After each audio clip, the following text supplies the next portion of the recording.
Hello, I am Arpita Shukla and you are watching Crux of Law academy.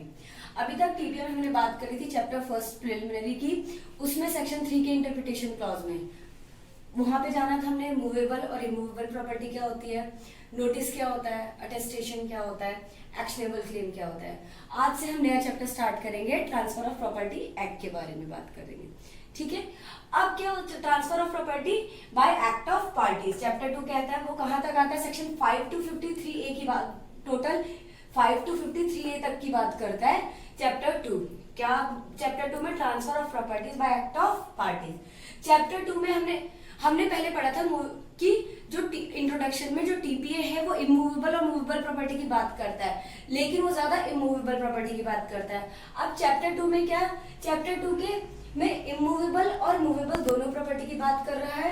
Section 5 to 37 immovable property और movable property दोनों की बात करेगा, और section 38 to 53A immovable property की बात करेगा। ठीक है, अब ट्रांसफर ऑफ प्रॉपर्टीज कैसे होगा, किसी भी पार्टीज के एक्ट के द्वारा प्रॉपर्टी ट्रांसफर होगी।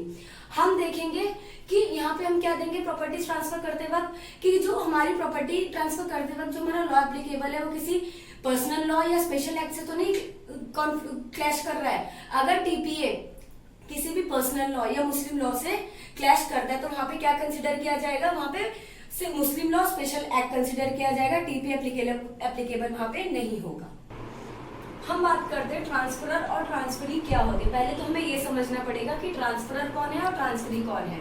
ट्रांसफरर का मतलब है जो पर्सन प्रॉपर्टी को ट्रांसफर कर रहा है दूसरे पर्सन को, वो हो गया ट्रांसफरर।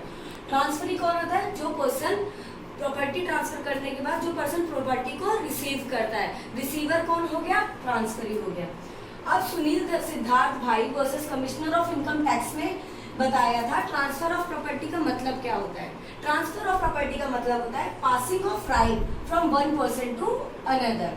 मतलब प्रॉपर्टी में जो हमारा राइट है वो ट्रांसफर करता है एक पर्सन से दूसरे पर्सन। क्या मतलब है, प्रॉपर्टी में जो राइट है ट्रांसफरर का वो ट्रांसफर करेगा ट्रांसफरी को। समझ में आ गया, पोजीशन के साथ। अब समझ में अब क्या है ट्रांसफरर। ट्रांसफरर क्या हो सकता है, ट्रांसफरर कैपेबल होना चाहिए ट्रांसफर करने के लिए, मतलब वो 18 साल का होना चाहिए और साउंड माइंड का होना चाहिए।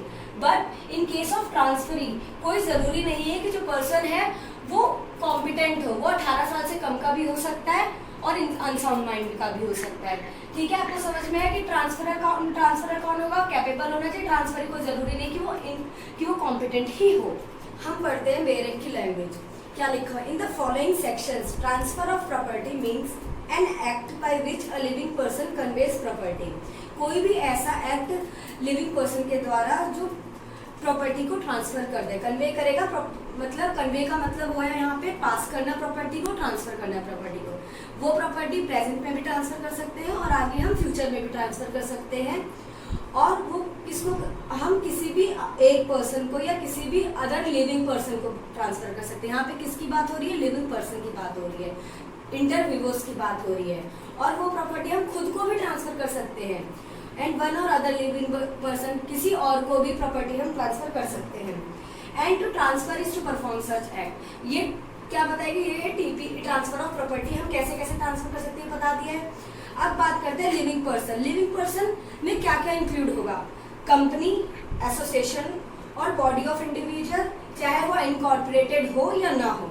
और ये भी कहा गया है जो सेक्शन 5 का टीपीए एक्ट है, टीपीए एक्ट का जो सेक्शन 5 है, जो लॉ अभी एप्लीकेबल हो रखा है सेक्शन 5 उसको इफेक्ट नहीं करेगा।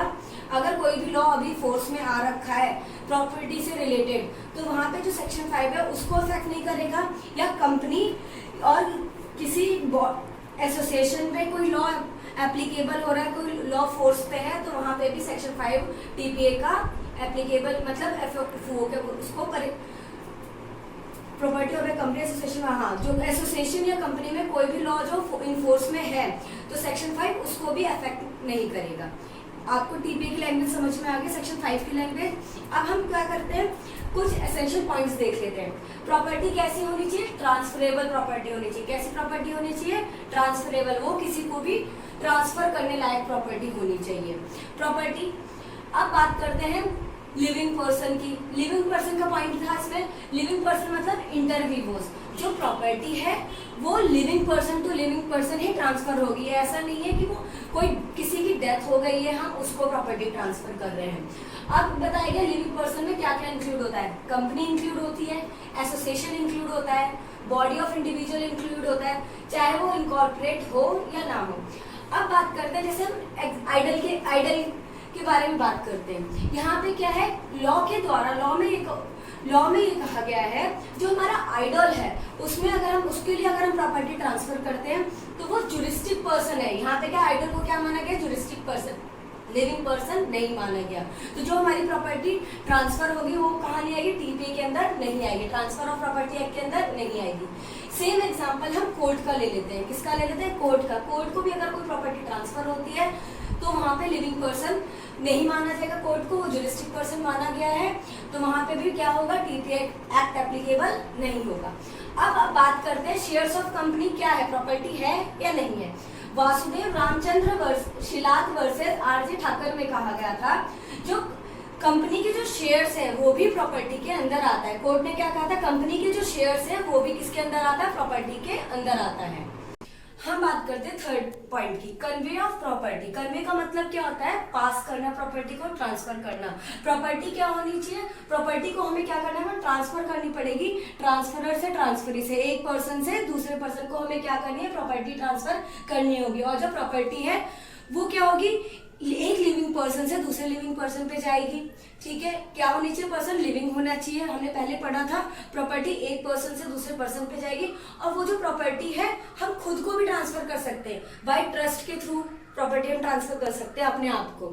ठीक है, अब बात करते हैं convey must be in present और इन फ्यूचर।